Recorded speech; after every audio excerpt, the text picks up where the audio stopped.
マイクロエースの48分の1スケール一式戦闘機はやぶさ2型オツの仮組みを行うのだ。定期的に扱っているマイクロエースの48分の1スケール対戦機シリーズですね。コンプリート紹介を目指しているやつ。そうなのだ。このシリーズはもともと大滝が発売していたキットで、同社が倒産した後に金型がアリーへ移管されたのだ。現在はブランド名が変わってマイクロエースから発売されている現役シリーズなのだ。そうでしたね。今回はこのシリーズの中でも初期に発売された機体の一つとされている一式戦2型を取り上げるのだ。確か冷戦52型を紹介した時に少し触れていましたよね。このシリーズは冷戦とはやぶさからスタートしたとか。そうそう。この一式戦2型と冷戦のキットにはちょっと面倒な問題があるのだ。キャノピーのモールドが内側にあるというやつですね。そうなのだ。透明パーツを磨くことが前提のキットなのに内側にモールドがあるので処理が大変なのだ。それも凸モールドですからね。磨きにくいわけね。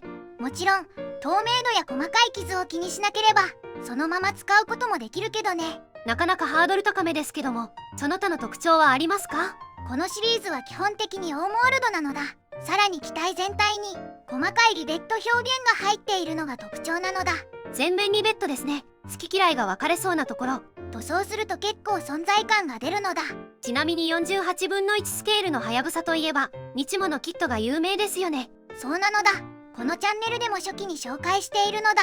日モのキットは一式戦1型で1977年発売なのだ。今回のマイクロエースの方が古いんですね。このキットは1972年発売で当時はもちろん大滝名義だったのだ。実は48分の1スケールのはやぶさってあまりキット化されてないんですよね。そうなのだ。1993年にファインモールドから一式戦2型と3型が発売されるまで48分の1スケールではこの大滝版と日モ版くらいしかなかったのだ。戦時中は冷戦と並ぶ主力戦闘機なのに意外と少ないですね。その後は長谷川が一式戦1型と2型を新金型で発売しているのだ。じゃあそれ以前は48分の1スケールでは存在しないみたいなのだ。ただし近いスケールである50分の1ではいくつかキットが発売されているのだ。なるほど。1961年に丸3から一式戦が発売されているのだ。おそらく2型だったと思われるのだ。当時の国産プラモデルですね。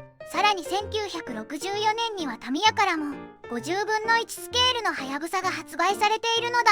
初期のタミヤ傑作機シリーズですね。まとめると48分の1スケールでは大滝版が初のキット化だけど、それ以前に50分の1スケールでは丸3やタミヤから出ていたという流れになるのだ。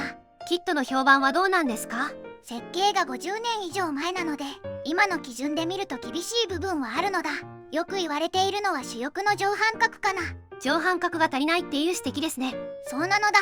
その他には脚庫の深さが浅いという指摘もあるのだ。キャノピーの透明度も話題になりますね。このシリーズの定番ツッコミとも言える部分なのだ。それに加えてキャノピー形状が少し小さいという意見もあるのだ。そういった部分も仮組みで確認していくわけですね。古いキットだからこそどこが良くてどこが気になるのかじっくり見ていこうと思うのだ。まずはパッケージ内容を確認するのだ。お願いします。パッケージイラストは T40 と空戦中の一式戦闘機はやぶさ2型なのだ。マーキングからすると飛行第25戦隊所属機ね。ビルマ戦線の様子かと思われるのだ。では中身を開けていくのだ。薄いグレーのランナーが3枚、透明パーツが1枚、デカールが1枚、組み立て説明書、塗装図が入っているのだ。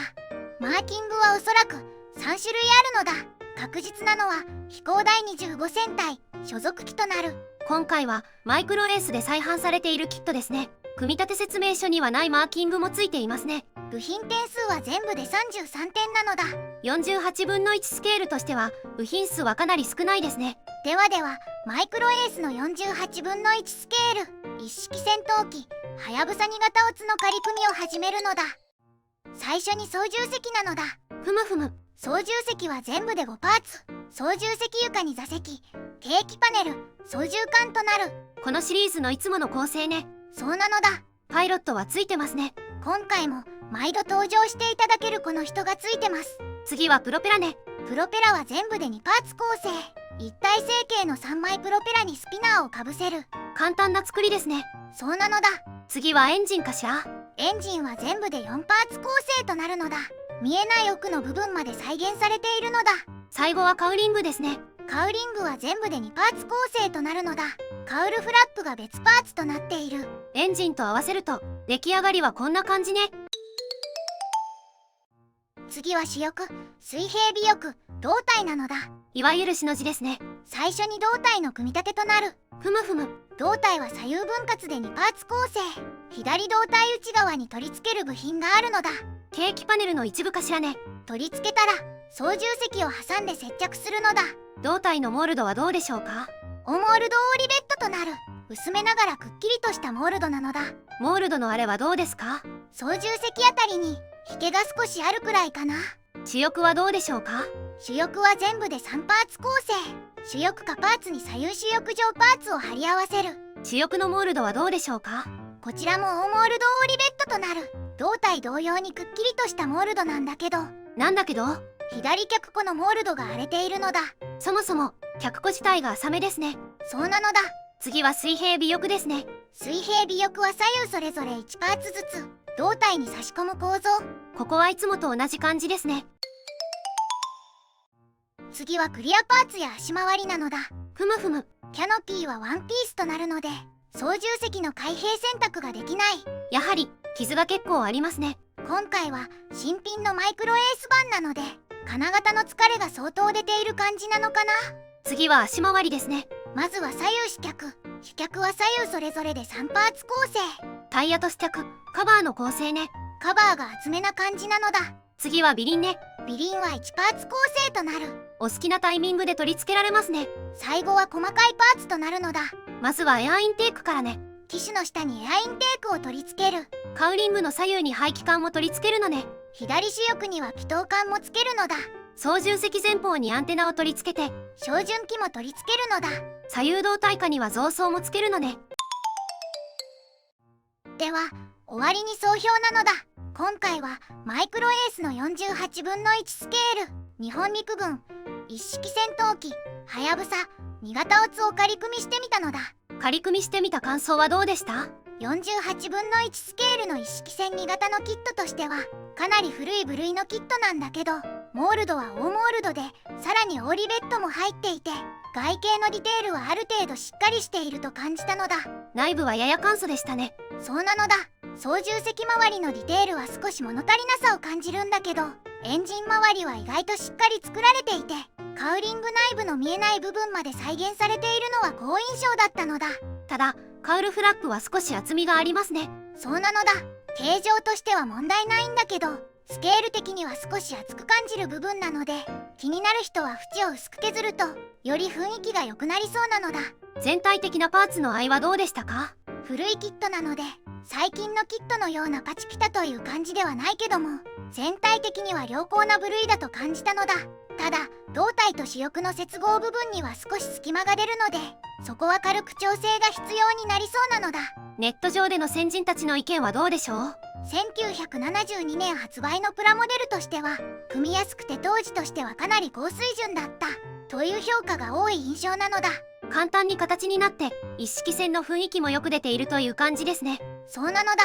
その反面主翼形状については指摘が多くて上半角が少し足りないとか脚庫が浅いといった意見がよく上がっているのだ。